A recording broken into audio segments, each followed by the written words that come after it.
Dictation 100 शब्द प्रति minute start होगा 5 सेकंड बाद। स्टार्ट।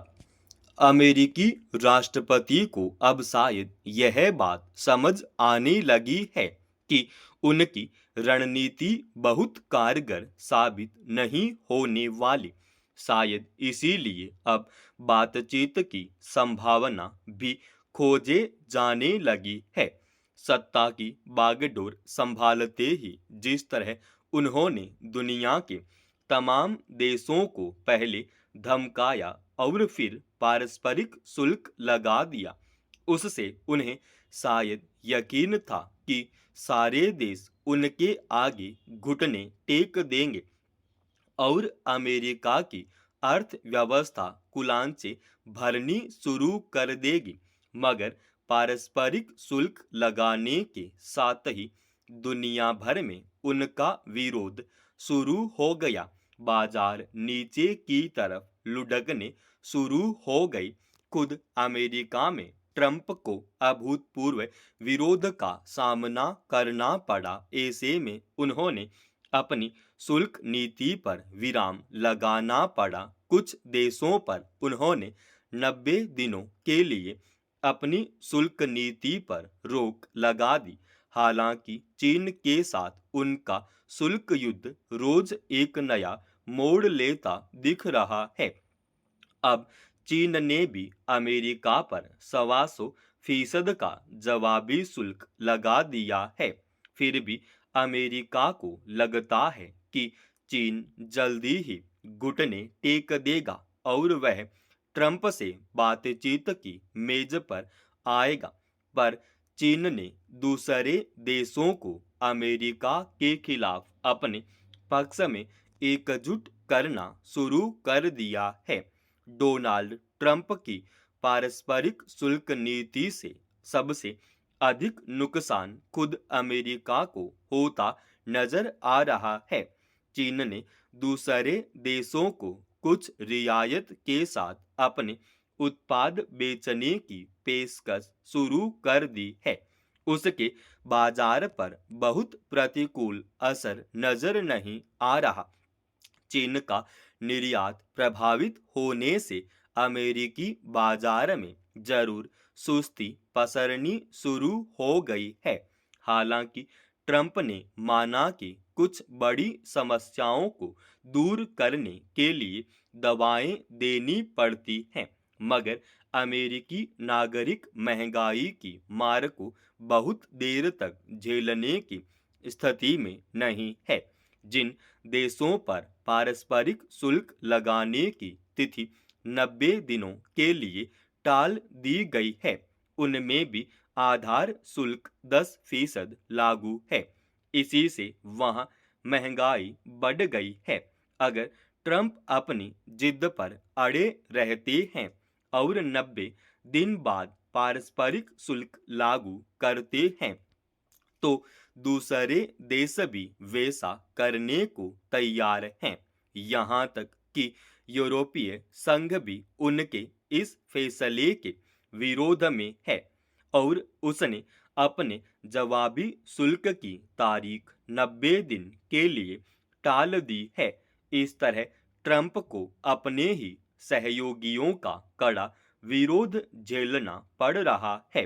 ट्रंप की पारस्परिक शुल्क नीति से सबसे अधिक विश्व व्यापार संगठन की नीतियों का उल्लंघन हो रहा है। उचित ही उसने भी ट्रंप के इस कदम पर कड़ा एतराज जाहिर किया है। विश्व व्यापार संगठन का गठन ही इस इरादे से किया गया था कि दुनिया के देश आसान नियम शर्तों के साथ वाणिज्य व्यापार कर सकें। उसमें गरीब देशों को शुल्कों में रियायत देने और अमीर देशों से कुछ शुल्क वहन करने की अपेक्षा की गई है। उसी नीति के तहत अमेरिका को गरीब देशों से आयात होने वाली वस्तुओं पर शुल्क देना पड़ता था। ट्रंप ने उस नियम को दरकिनार कर दिया है। इस तरह पूरी दुनिया की आपूर्ति श्रृंखलाएं प्रभावित होंगी और वाणिज्य व्यापार के नए समीकरण बनेंगे, जिससे व्यापार युद्ध का खतरा गहराता जाएगा। मगर आर्थिक विशेषज्ञों को यकीन है कि जिस तरह ट्रंप के कदम ठिठकने लगे हैं, वे फिर से इस नीति पर विचार करेंगे। वाराणसी में सामूहिक बलात्कार की दहला देने वाली घटना बेलगाम अपराध के बरक्स कानून के शासन की लाचारगी को रेखांकित करती है। वरना जिस राज्य में लगभग हर रोज सरकार अपराध और अपराधियों के खत्म होने का दावा करती रहती है, वहां आए दिन अपराधों की प्रकृति और ज्यादा विकृत और बेलगाम क्यों होती जा रही है, यह कल्पना भी बेहद तकलीफ देह है। जिस उत्तर प्रदेश को सबसे सुरक्षित राज्यों में से एक बताया जाता रहा है, वहां भी महिलाएं खुद को जोखिम में पा रही हैं। गौरतलब है कि हाल ही में वाराणसी में एक युवती से 23 युवकों ने 7 दिनों तक सामूहिक बलात्कार किया। युवती को नशीला पदार्थ खिलाकर अलग अलग जगहों पर ले जाकर आरोपियों ने उससे दरिंदगी की। इस घटना के बाद स्वाभाविक ही सवाल उठ रहे हैं कि अगर सबसे चौकस कानून व्यवस्था के दावे वाले क्षेत्र में आपराधिक तत्व इस कदर बेलगाम हैं, तो महिलाएं कहां और कैसे खुद को सुरक्षित महसूस करें। सवाल है कि अगर राज्य सरकार यह दावा करती है कि उसके अपराध और अपराधियों के खिलाफ सख्त अभियान चलाने से आपराधिक मानसिकता वाले लोग अब कोई अपराध करने से डरते हैं, तो करीब एक हफ्ते तक 23 आरोपी एक युवती से लगातार बलात्कार जैसी वारदात को कैसे अंजाम देते रहे। किन वजहों से उनके भीतर कानून का कोई खौफ नहीं था। इस घटना की गंभीरता के मद्देनजर ही खुद प्रधानमंत्री ने अधिकारियों से वारदात में शामिल लोगों के खिलाफ सख्त कार्रवाई करने को कहा है। मगर सवाल है कि ऐसी नौबत क्यों आई कि एक जघन्य अपराध के आरोपियों के खिलाफ सख्त कार्रवाई के लिए प्रधानमंत्री को कहना पड़े।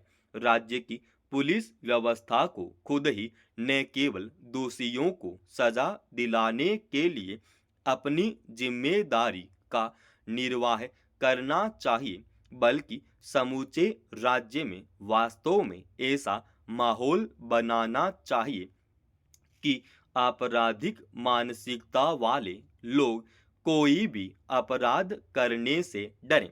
अपराधियों के खिलाफ सख्ती के समांतर ज्यादा जरूरी यह भी है कि ऐसा माहौल बनाया जाए जिसमें अपराध को होने से पहले रोका जा सके और महिलाएं खुद को सुरक्षित महसूस करें।